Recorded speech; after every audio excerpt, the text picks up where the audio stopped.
Ինչ որտեղ երբ ինտելեկտուալ խաղ, որ մայիսյան եռատոնի օրերին հատուկ ուղղվածություն ունի։ 30 սեղանների շուրջ նստած են փորձառու գիտակներ ու սկսնակներ, մոտ 160 մասնակից։ Հարցերի միջոցով ժյուրին պետք է պարզի, ինչ գիտեն հայ երիտասարդները իրենց պապերի ու հայրերի կերտած հաղթանակների մասին։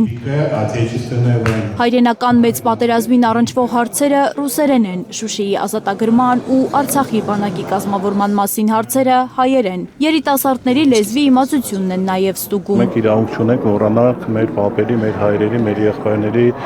հերոսական անցյալը։ Նա, ով մոռանում է անցյալը, ուրանում է արմատը, ապագա չունի, եթե անգամ ստիպում են ուրանալ, մոռանալ։ Որ հայերի հերոսական անցյալը չմոռացվի, էսեյ հիմնադրամը ջանք չի խնայել։ Հիմնադրամի աջակցությամբ է կազմակերպվել այս ինտելեկտուալ խաղը։ Մենք կարևորում ենք պատմական հիշողության պահպանումը և այն փոխանցելը նոր սերունդներին։ Հենց այդ պատճառով ենք աջակցել միջոցառումներին, որոնք նվիրված են հայրենական մեծ պատերազմի հաղթանակի 80-ամյակին։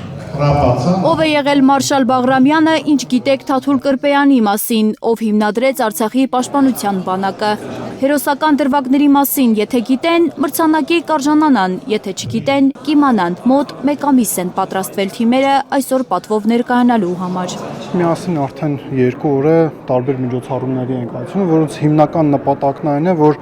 թե երեխաներին, թե ավելի բարձր տարիքի սերունդի ներկայացուցիչների հետ միասին ու առնվազն ցույց տանք, որ մայիսի 9-ի հաղթանակը, որը 80 տարի առաջ ձեռք է բերվել, այդ թվում նաև հայերի մասնակցությամբ, արցախահայերի մասնակցությամբ, այդ ամեն ինչը մենք հիշում ենք, ոչ ոք չի մոռացել։ Մենք էլ նաև այս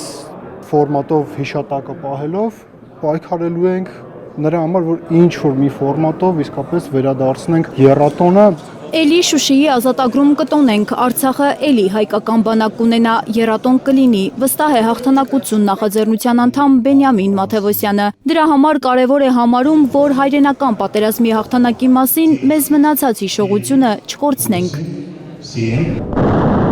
200,000 հայ զինվոր է զոհվել հայրենական մեծ պատերազմում, Հայաստանը տվել է 150 հերոս, 80 գեներալ, 5 մարշալ և 1 ծովակալ։ Իդեպ և մարշալները և ծովակալ Իսակովը Արցախից են։ Այդ եռատոնից մնացել է միայն մեծ հայրենական պատերազմում հաղթանակի 80-ամյակը։ Երևի մենք իրավունք չունենք դա էլ կորցնել։ Այնպես չի, որ մենք միշտ դժբախտ եւ դժգույն ենք եղել, ինչպես ոմանք ասել են, ժողովուրդ 5 մարշալ ենք տվել,